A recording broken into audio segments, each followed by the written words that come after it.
Good morning, students of class 5th. Welcome back in your science section. Chapter number 13, page number 121. Open a book, everyone.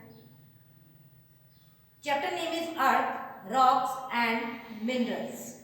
Student, everyone know that Earth is a planet on which life exists. Earth एक ऐसा planet है जिस पर life exist करती है। Solar system में हम लोग ऑलरेडी ये पढ़ चुके हैं कि हमारे पास 8 प्लैनेट है टोटल। अर्थ ऐसा प्लैनेट है जिस पर लाइफ होती है और जहां हम सब सरवाइव करते हैं। इस चैप्टर में हम अर्थ की जो स्ट्रक्चर है उसको और अर्थ पर जो रॉक्स और मिनरल प्रेजेंट हैं उसके बारे में डिस्कस करते हैं। Let us begin. Our Earth is approximately 4.6 billion year old. हमारी अर्थ अगर कैलकुलेट करें तो 4.6 बिलियन ईयर्स ओल्ड है। And initially it was a mass of hot gases which gradually cooled down and even now its centre is very hot. पहले ये जो अर्थ थी ये किसी टाइम पर बहुत हॉट गैसेस का एक कह सकते हैं बॉल हुआ करती थी या हॉट गैसेस से भरी हुई थी। बाद में धीरे धीरे इसकी जो हॉट गैसेस हैं वो एटमॉस्फेरिक वेरिएशन की वजह से ठंडी होती गई और अभी भी अगर हम अर्थ के सेंटर की बात करें तो यहाँ पर अभी भी बहुत हॉट टेम्परेचर होता है, बहुत ज़्यादा गर्म है ये। And it temperature is about 4000 degree centigrade and the centre of the earth is called core.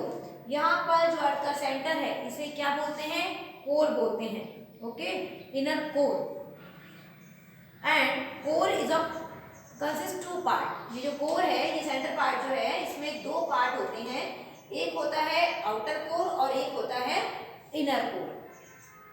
ये पार्ट जो है वो बहुत हॉट पार्ट है अर्थ का। Outside the core is the mental. Core की बाहर की साइड पर जो पार्ट है वो है mental which is partly melted near the core and solid near the surface of the earth. अगर इस मेंटल पार्ट को देखें तो जो कोर के पास में है वहां तक तो ये मेल्टेड रहता है। जैसे आपने चॉकोलावा केक खाया होगा, इवन आपने कोई ऐसा कुछ जेली जैसा खाया होगा तो आपने देखा होगा कि जेली पार्ट की तरह ऐसे यहाँ पे मोल्टन मोल्टन पार्ट रहता है। मेंटल जो है इसमें जो कोर के पास वाला पार्ट है वहां तक तो ये लिक्विड या सेमी लिक्विड फॉर्म में रहता है और जैसे ही ये आउटर सरफेस पर आते हैं अर्थ के, यहाँ आते आते ये सॉलिड फॉर्म में चेंज हो जाता है क्योंकि यहाँ पर टेम्परेचर क्या हो जाता है? चेंज होने लग जाता है। Outside surface is surface that is 12 to 16 kilometre is called the crust. और अगर बाहर की तरफ अर्थ के बाहर की सरफेस तक आते रहें तो यहाँ तक आने तक जो आउटर पार्ट है वो है crust. It is uneven due to the presence of mountain. 75% of earth surface covered with water. अगर हम क्रस्ट की बात करें या अर्थ की बात करें तो अर्थ के सरफेस पे हमें बहुत सारे हमारे लैंडफॉर्म नज़र आते हैं और इसकी वजह से जो अर्थ का जो फॉर्म है वो अनइवन है, वो सब तरफ इक्वल नहीं है। जैसे हम रोड पर चल रहे हों, प्लेन रोड है लेकिन ऑल ऑफ अ सडन कहीं पर स्लोप आ जाए और कहीं पर हम वापस से ऊपर की तरफ आए, तो इस तरह से ऊपर खाबर होता है। अर्थ जो है वो अनइवन सरफेसेस हैं।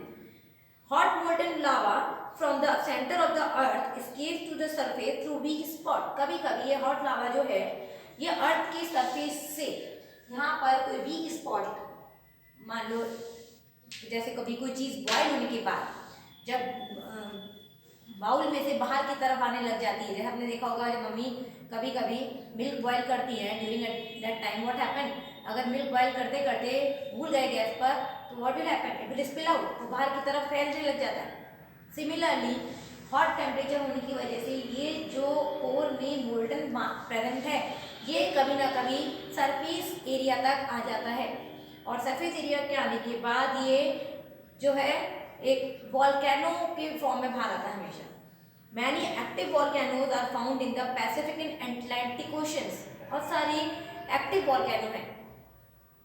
Famous volcanoes include Mount Vesuvius, Mount Etna, Mount St. Helena, Mount Fuji, and sometimes volcano remain silent for a long time।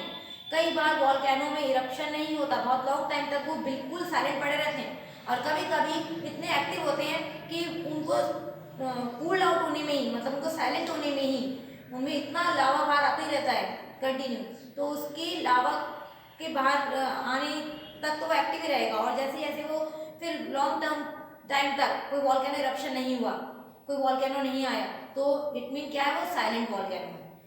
यहाँ पर आपने वॉल्केनो यहाँ पर आपको पिक में भी दिया हुआ है, ये एक्टिव वॉल्केनो है। ऐसे बहुत सारे एक्टिव वॉल्केनो पाए जाते हैं। कहाँ पर पाए जाते हैं? ये पैसिफिक और अटलांटिक ओशंस में। Types of rock. Rocks are of 3 types. Rock form by cooling of lava are called igneous rock.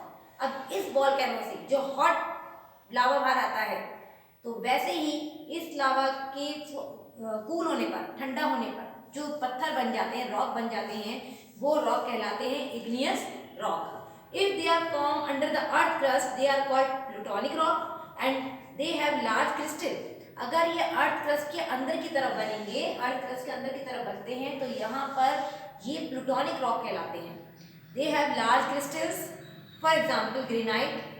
Igneous rock that form on the surface of the earth are called volcanic rock. और आपको याद रखना है, यहाँ पर igneous rock के 2 form पढ़ रहे हैं हम, एक पढ़ रहे हैं प्लूटोनिक और एक पढ़ रहे हैं वॉल्केनिक। एक हम पढ़ रहे हैं वॉल्केनिक। तो ये 2 फॉर्म जो है वो है हमारे इग्नियस रॉक। अब प्लूटोनिक तो ऐसा रॉक है, ऐसा इग्नियस रॉक है जो इस अर्थ क्रस्ट के अंडर सरफेस पे रहेगा, अंदर की साइड में दिख पाए जाएंगे, जैसे कि एग्जांपल दिया हुआ है आपको ग्रेनाइट। और ऐसे इग्नियस रॉक जो क्रस्ट की सरफेस के ऊपर पाए जाते हैं, सच रॉक्स आर कॉल्ड, ऐसे रॉक्स को वॉल्केनिक रॉक कहते हैं। Example pumice and volcanic glass. Okay, दोनों को आई थिंक आपको समझ में आ गया होगा कि इग्नियस रॉक जो है वो लावा के ठंडे होने की वजह से बनता है। लावा यहाँ से ऑरिजिनेट होता है, बाहर तक आता है, जब ये ठंडा होने लगता है तो रॉक फॉर्म में बन जाता है। रॉक 2 तरह की होंगी, एक होगा प्लूटोनिक और एक होगा वॉल्केनिक। इग्नियस रॉक जो अंडर अर्थ क्रस्ट होंगे वो प्लूटोनिक कहलाएंगे, और इग्नियस रॉक जो सरफेस पे बनेंगे वो क्या कहलाएंगे, वो वॉल्केनिक रॉक कहलाएंगे। Okay, then come with the sedimentary rock. Sedimentary rock are formed from the deposit of grain of rock, shells, skeleton carried by streams and river. These get deposited as a sediments in layers, and the layer gets cemented together with the minerals. Sedimentary rock are found near the river banks or under the sea bed. Example sandstone, limestone और gypsum. Sedimentary rock कैसे बनते हैं? जब कुछ grains like sand particles हो गए, ये सब पानी बहा के इनको ले जाए और नदियों तक नीचे जाकर ये रुक जाए, सेडिमेंट हो जाए, एक के ऊपर एक डिपोजिट होने लग जाती है, लेयर पे लेयर, बहुत लंबे टाइम तक। अगर कोई घर बंद है तो आप देखते होगे उस पर डस्ट की लेयर आ जाती है, ऑब्जेक्ट्स पे, आपके घर पे पड़ी हुई चीज़ों में मिट्टी जम जाती है। ऐसे ही ये मिट्टी जब नदियों में जाकर कहीं ना कहीं इकट्ठी होती है या जमती है, इस तरह से पानी जब बहा के ले जाता है, बारिश का पानी है, ये कैसे ना कैसे यहाँ से मरे हुए गिरे हुए प्लांट्स, मरे हुए एनिमल्स के शेल्स, डेड बॉडीज, इन सबको वहाँ तक कैरी आउट करके ले जाता है। ये वहाँ जाने के बाद लॉन्ग टाइम तक एक के ऊपर एक डिकम्पोज मतलब वहीं पड़े रहते हैं और सेडिमेंट होने इकट्ठे कर देते हैं, मतलब जमना, नीचे की तरफ बैठना, इकट्ठा हो जाते हैं। वहाँ पर इनके जो एक दूसरे से जुड़ भी जाते हैं, cemented together with minerals and sedimentary rock are found. और याद रखो, सेडिमेंट्री रॉक हमेशा रिवर बैंक के आसपास पाया जाएगा या फिर समुद्र में बिल्कुल नीचे तले पर पाया जाएगा। एग्जाम्पल है sandstone, limestone and gypsum. Then when sedimentary and igneous rock are get modified by pressure or heat or both, metamorphic rock, metamorphic का मतलब होता है changes, metamorphic मतलब होता है changes। तब आपको याद रखना है कि जब igneous rock और क्या बोलते हैं sedimentary rock फॉर्म हो गए, लेकिन कहीं ना कहीं इनमें टेम्परेचर की वजह से कुछ चेंजेस हुए। जब इनमें कुछ चेंजेस हो गए तो कौन सा रॉक बन रहा है, मेटामॉर्फिक रॉक बन रहा है। और एग्जाम्पल है slate and marble. Metals and mineral, rocks are made up of various kind of mineral. पत्थर जो है वो बहुत सारे मिनरल्स से बनते हैं। There are about 100 minerals that are commonly found. Some minerals are used to make jewellery and ornaments and they are called gemstone और जेम्स। कुछ मिनरल्स जो हैं वो ज्वेलरी बनाने में काम आते हैं। आपने देखा होगा समुद्र में से बहुत सारे ऐसे छोटे छोटे पत्थर निकाले जाते हैं जो बहुत कलरफुल होते हैं। यहाँ पर देखो आप, इनको रत्न बोलते हैं। जेम्स होती हैं, ज्वेलरी बनाने में काम आते हैं। Colourful, green colour, blue, dark blue, बहुत डिफरेंट डिफरेंट शेड्स के होते हैं। अगर आप कभी कोई एरिया में जहाँ पर सी शोर हो वहाँ पे घूमने गए हो तो आपने देखा होगा कि वहाँ पर सी शोर पे ही इस तरह के जेम्स के बहुत सारे ढेर लेके बेच रहे होते हैं वो लोग। और ये जेम्स जब पॉलिश्ड हो जाते हैं, जब इनको और फाइन कर देते हैं, तो ये इनके में और निखार आ जाता है और ये फिर ज्वेलरी में काम आता है। Okay, they are gems such as pearls, pearl mean मोती, corals and amber are not natural minerals. They are produced by animal or plants. Other are found under the earth crust. They are cut, shaped, polished and then mounted in gold and silver. उसके बाद इनकी polishing की जाती है और फिर इनको gold और सिल्वर में लगाकर ज्वेलरी में तैयार किया जाता है। Some minerals are found on the surface of the earth like quartz, which has clear, hard, six-sided crystal and is commonly found mixed with sand. कुछ मिनरल जो हैं जो अर्थ सरफेस पे पाए जाते हैं, जैसे क्वार्ट्ज है, ये बहुत क्लियर होता है, हार्ड होता है और इसकी 6 साइड्स होती हैं। यहाँ पर आपको क्वार्ट्ज का डायग्राम दिया हुआ है, पिक्चर दिया हुआ है, sorry. Some minerals are found under the earth crust. कुछ मिनरल जो हैं अर्थ सरफेस पे नहीं पाए जाते, वो अर्थ क्रस्ट में पाए जाते हैं। Some mineral are the process of digging under the earth crust for mineral is called mining. और इन मिनरल्स को निकालने के लिए जब जमीन को खोदा जाता है, डिग किया जाता है, तो इस प्रोसेस को बोलते हैं mining. Some minerals like gold, silver and diamond are not very common and so they are very expensive. कुछ ऐसे मिनरल्स हैं जो बहुत कॉमन नहीं हैं, जैसे सिल्वर है, गोल्ड है, डायमंड है ना, तो ये जो है इसलिए बहुत एक्सपेंसिव है, बहुत महंगे हैं ये। Some rock are rich in one particular type of metal. एक रॉक में कोई एक तरह का मेटल के लिए वो फेमस होता है कि हाँ इस रॉक में इस तरह का मेटल जो है वो है। These metal rich rock are called ore। और ऐसे रॉक्स जिनमें कोई मेटल प्रेजेंट हो, पर्टिकुलर कोई एक मेटल के लिए वो रॉक प्रेजेंट फेमस हो या पॉपुलर हो, तो ऐसे रॉक्स क्या है, वो ओर है। क्या है, ore. For example we get lead from galena, copper from malachite, iron from hematite and aluminium from bauxite. तो यहाँ पर ओर दिए हुए हैं, ओर के नेम दिए हुए हैं। लेड हमें गैलिना से मिलता है, कॉपर है मेल्टाइट से मिलता है, आयरन हेमेटाइट से मिलेगा और एल्यूमिनियम जो है वो बॉक्साइट से मिलेगा। Coal and petroleum are two other substances that are commonly mined for. अब दो ऐसे और भी सब्सटेंस हैं जिन्हें जमीन में से डिग करके निकाला जाता है, अर्थ को डिग करने के बाद निकाला जाता है, वो है कोल और petroleum. Petroleum is so far important for us that it is also called liquid gold. Petroleum इतना ज़रूरी है हमारे लिए, और ये कहने से नहीं, या तो आप खुद भी जजमेंट कर सकते हो कि कितना ज़रूरी है। व्हीकल रन करते हैं हमारे बिना पेट्रोल के, हमारे पेट्रोलियम प्रोडक्ट्स के बिना भी हमारी लाइफ नहीं है। पेट्रोल तो डिफरेंट थिंग है, पेट्रोलियम यहाँ पे बात हो रही है, तो पेट्रोलियम प्रोडक्ट्स में आते हैं आपके कैरोसिन, आपके डीजल, पेट्रोल, देन आपका वैक्स, पैराफिन वैक्स, ये सारी चीज़ें आती हैं।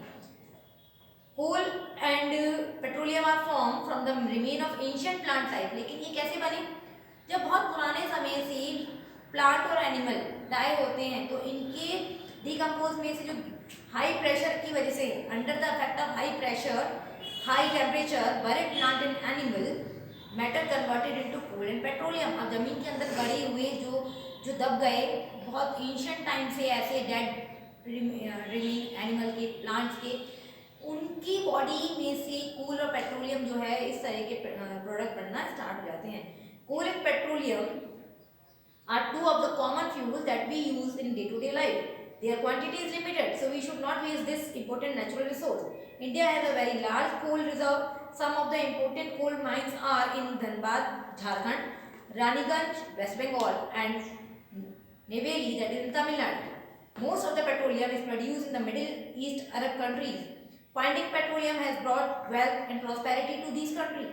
और यहाँ पर क्योंकि ईस्ट अरब कंट्री में बहुत सारा पेट्रोल है, तो इन कंट्रीज़ में वेल्थ, यानी इन कंट्रीज़ में कह सकते हैं कि जो पैसे हैं, जो अमाउंट है, वो भी उनका ज़्यादा है। प्रोस्पेरस कंट्री हैं, हेल्दी, रिच हैं, अमीर हैं ये देश। In India petroleum is found in Ankleshwar, that is Gujarat, Digboi, that is Assam, and Mumbai high, that is in Bombay high, that is in Mumbai. तो हमारे इंडिया में भी पेट्रोलियम पाया जाता है। ओके, और यहाँ पर ये भी याद रखना है कि जहाँ पर कोल और पेट्रोल बहुत लॉन्ग टाइम लेते हैं बनने में, वहाँ पर इनको कंज्यूम करने में कोई लॉन्ग टाइम नहीं लगता। अगर हमें शॉर्ट डिस्टेंसेस के लिए जाना है तो बेटर होगा कि हम प्रिफर करें हमारे बाइसिकल और हमारे बाइपेडल मोड को, मतलब पैदल चल के जाएं instead of using vehicles. Okay, ताकि हम इन नेचुरल रिसोर्सेज जो हमारे हैं इनको हम सेव कर सकें। So here I am winding up my chapter student. I will send you PDF, the question answer in PDF, and do that question answers in your notebook. Thank you.